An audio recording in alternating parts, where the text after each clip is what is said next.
അമ്മ എന്ത് ചെയ്യടാ? അമ്മ അടിക്കായുണ്ട്. രാവിലെ കാപ്പിക്ക് അമ്മ എന്തൊക്കെ ഉണ്ടാക്കുന്നുണ്ട്, കണ്ടില്ല. അമ്മ അടുത്ത് വന്ന് ചോദിച്ചു.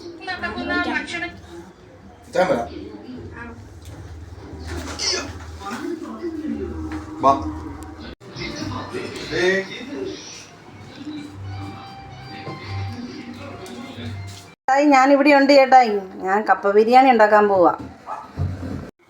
നമ്മുടെ സ്പെഷ്യലായിട്ടുള്ള കപ്പ ബിരിയാണി ഉണ്ടാക്കാൻ വേണ്ടിയുള്ള കപ്പ വേവിച്ച് ഇവിടെ വെച്ചിട്ടുണ്ട്.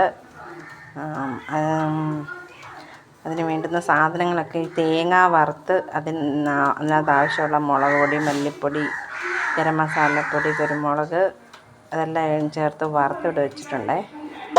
ഇനി നമുക്ക് ഇതിനകത്തിടുന്ന കപ്പയ്ക്കകത്തിടുന്ന ഇറച്ചി എല്ലാം വേവിക്കാൻ വെച്ചേക്കുവാണേ. അത് നമുക്ക് കാണാം കേട്ടോ. അത് വേവിക്കാൻ കുക്കറിൽ വെച്ചേക്കുക. ഒരു വിസിലായതല്ലേ, 3 വിസിലാകുമ്പോൾ നിർത്താം കേട്ടോ. ഇതെല്ലാം നമുക്ക് മിക്സിയിലെടുത്തിട്ട് ഒന്ന് അരച്ചെടുക്കണം. ഫൈനായിട്ട് അരയ്ക്കണ്ട, ജസ്റ്റ് ഒന്ന് അരച്ചാൽ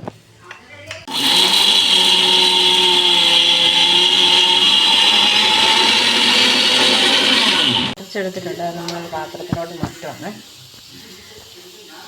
കുറച്ചും കൂടി ഇരിപ്പുണ്ട്, അതും ഇതുപോലെ അരച്ച് വയ്ക്കും.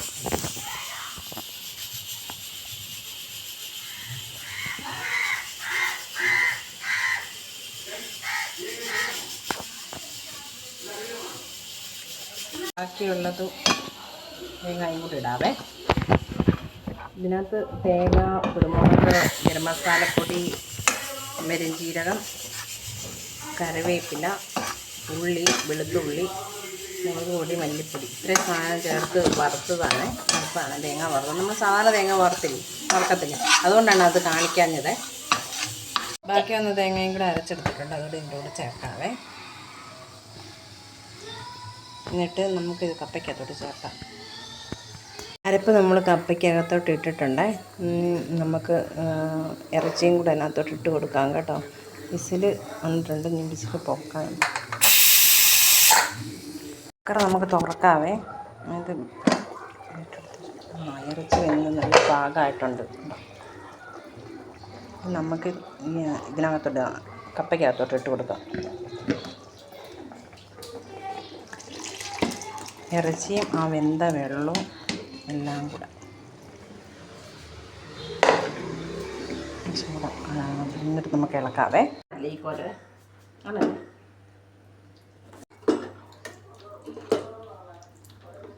നന്നായിട്ട് ഇളക്കി യോജിപ്പിക്കണം.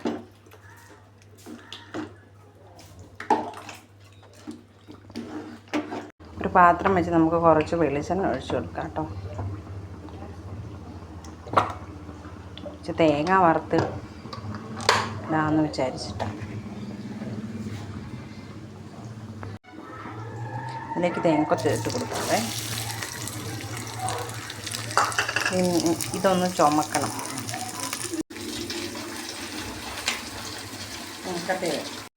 തേങ്ങക്കൊത്ത് ചുമന്നിട്ട് അതിനകത്തോട്ട് കുറച്ച് സവോളയും കൂടി ഇടാതെ. സവോളയും കൂടി ഇട്ട് ജസ്റ്റ് വഴറ്റണം. ഇത് കുറച്ച് കറിവേപ്പിലയുണ്ട്. എന്നിട്ട് നമുക്ക് തിളച്ച് കിടക്കുന്ന ഇതിനകത്ത് ഉപയോഗിക്കാം. അപ്പം ഇങ്ങനെ ചെയ്യണം, നമുക്ക് ഓപ്ഷണലാണ്.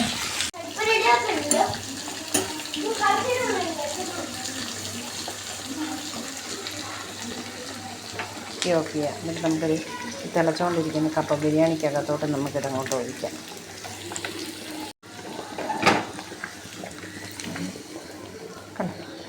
കണ്ടു ഞാൻ ഒഴിച്ച് അത് തീ ഓഫ് ചെയ്യാവേ. തീ ഓഫ് ചെയ്തു. ഇനി നമുക്ക് ഇളക്കാം. നമ്മളിങ്ങോട്ട് സെർവ് ചെയ്തിട്ടുണ്ടേ കേട്ടോ. ഇതാ പാകം. അങ്ങനെ രുചിയുണ്ടോയെന്ന് ഞങ്ങൾക്ക് ഹസ്ബൻഡിനോട് ചോദിക്കാം കേട്ടോ.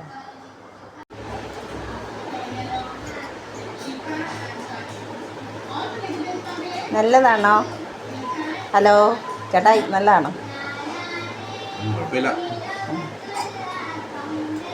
ഇന്നത്തെ വീഡിയോ കഴിഞ്ഞു. ബൈ.